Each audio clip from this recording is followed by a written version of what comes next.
White tapping के मुद्दे को लेकर सीधे हम रुक कर लेते हैं उस प्रेस कॉन्फ्रेंस का। देश में आशंका का माहौल बनाती है, जबकि पूरी दुनिया ने इस बात को स्वीकार किया कि भारतीय सेनाओं ने नरेंद्र मोदी की अगुवाई में एक प्रभावी प्रदर्शन किया। उससे और क्या उम्मीद की जाए।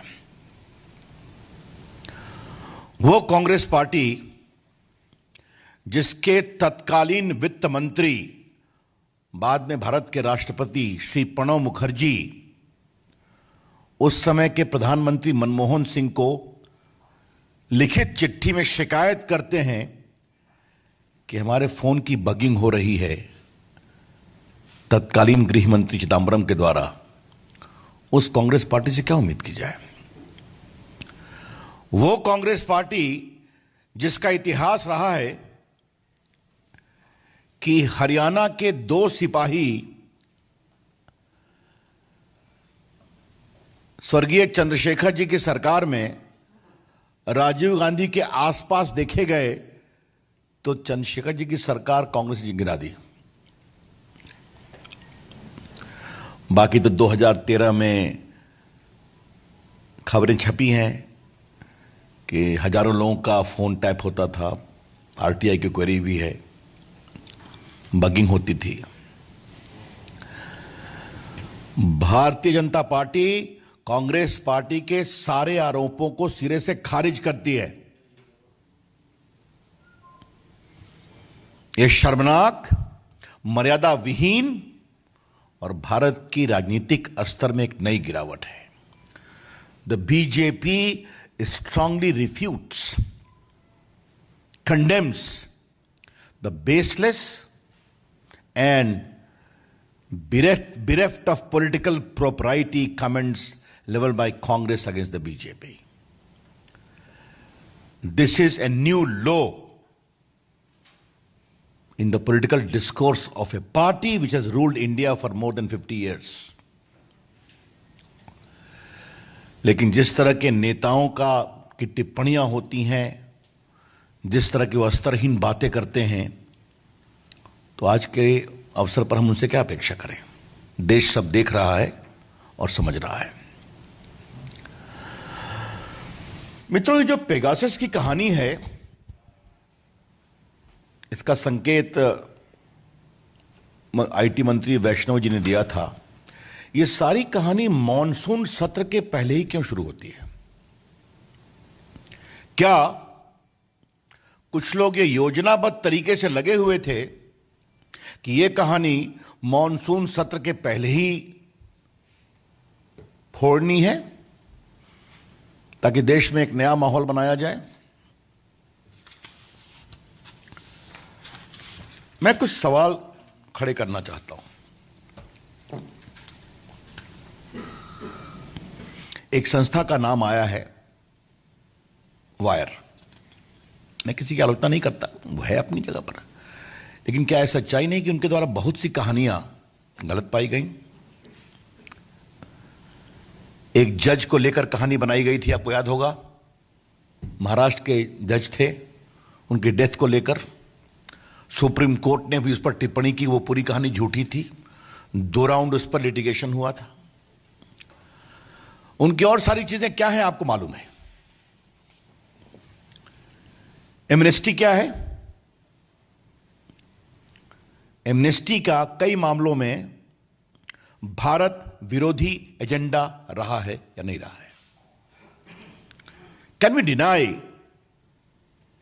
That bodies like Amnesty had a declared anti India agenda in many ways? और जब उनसे एक सवाल पूछा गया, कृपया करके आपका इंडिया का फंडिंग पैटर्न क्या है फॉरेन का, बताइए, तो भारत से विड्रॉ कर गए वो। ये सच्चाई है कि नहीं है? कि जब उनसे कहा गया कि आपका जो भारत में फंडिंग है विदेश से आता है, कृपया करके उसकी कहानी आप कानून की प्रक्रियाओं के अनुसार बताइए, तो कहे we find it difficult to work in India. अब कुछ चीजों को समझना और जानना जरूरी है। इस पूरी कहानी में एक एविडेंस नहीं आया है जो भारत सरकार को इससे लिंक करता है। या बीजेपी को इससे लिंक करता है। Not a shred of evidence has come that in this entire Pegasus story there is any linkage of the government or the Bharatiya Janata Party.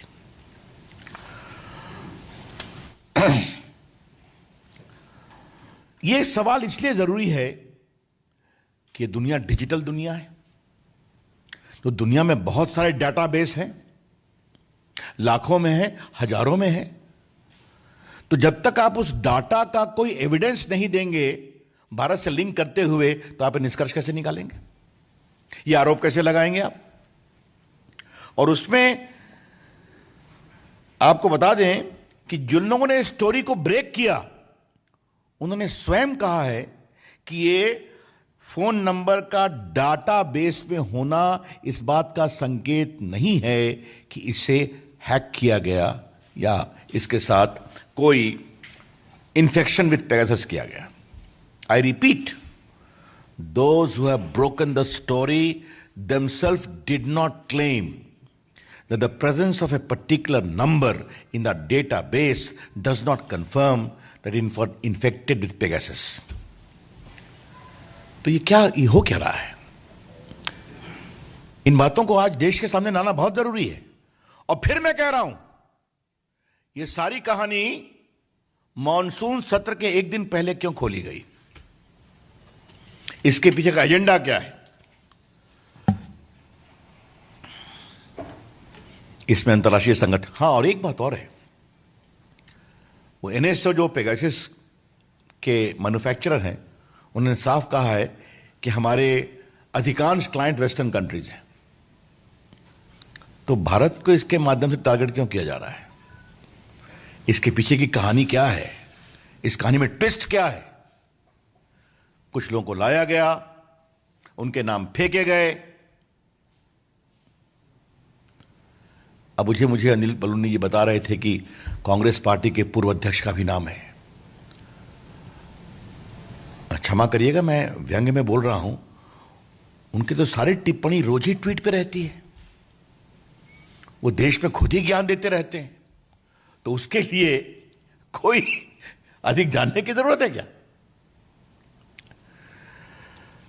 अब एक बात हम आपसे और कहना चाहेंगे कि ये जो पूरे ये संस्थाएं, अंतर्राष्ट्रीय संस्थाएं, और भारत में उसको एक प्रकार से फोड़ने की कोशिश और ऐसे मर्यादा विहीन शब्दों की चर्चा, तो क्या भारत की राजनीति में कुछ लोग सुपारी एजेंट हैं क्या? मैं इस शब्द का प्रयोग कुछ जिम्मेदारी से कर रहा हूं।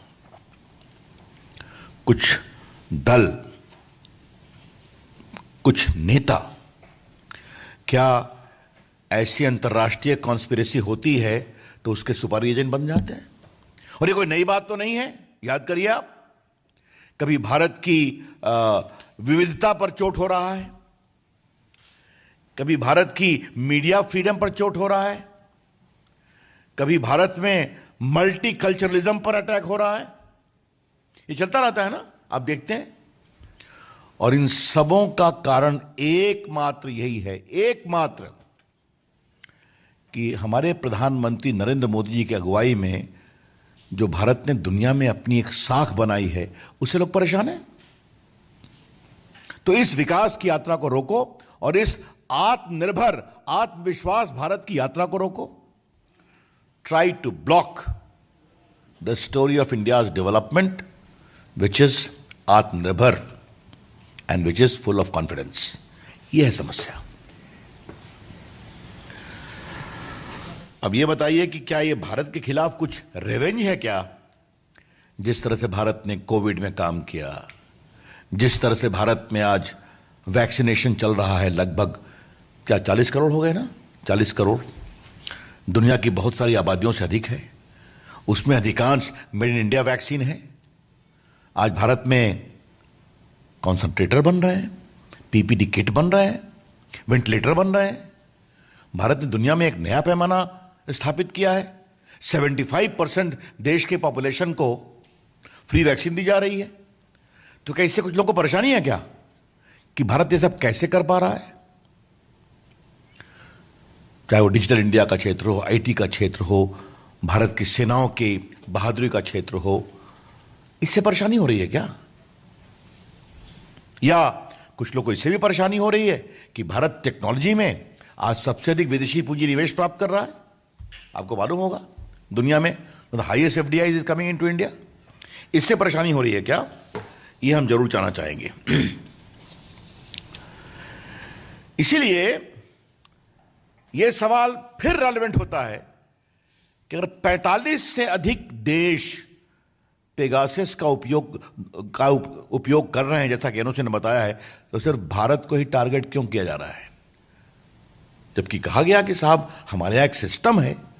आज मंत्री जी ने बताया वो सिस्टम ये है कि फोन को अगर टैप करना है या ट्रैक करना है तो टेलीग्राफ एक्ट के सेक्शन 5 में इस बात का प्रावधान है कि उसके लिए केंद्र के होम सेक्रेटरी या प्रदेश के होम सेक्रेटरी परमिशन देंगे।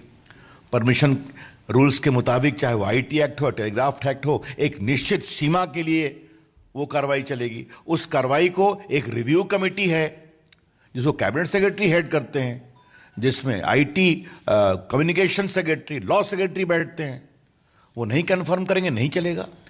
तो ये पूरी एक प्रक्रिया, और ये सिर्फ और सिर्फ राष्ट्रीय सुरक्षा, नेशनल सिक्योरिटी के अनुपालन में हो सकती है। इस पर सुप्रीम कोर्ट के कई फैसले हैं, कई प्रक्रिया है, आपने देखा होगा। मैं आपको बता दूं कि अभी इंटरनेट का विषय आया था तो सुप्रीम कोर्ट ने उस विषय की जांच की। इंटरनेट को जो रोका गया कुछ समय के लिए, क्यों रोका गया? क्योंकि टेररिज्म का एक कंपेयरिंग नेशनल इंटरेस्ट था। तो भारत में एक मजबूत कानूनी ढांचा है ऐसा काम करने के लिए। There is a robust legal framework available in India when only national security phone tapping can be done.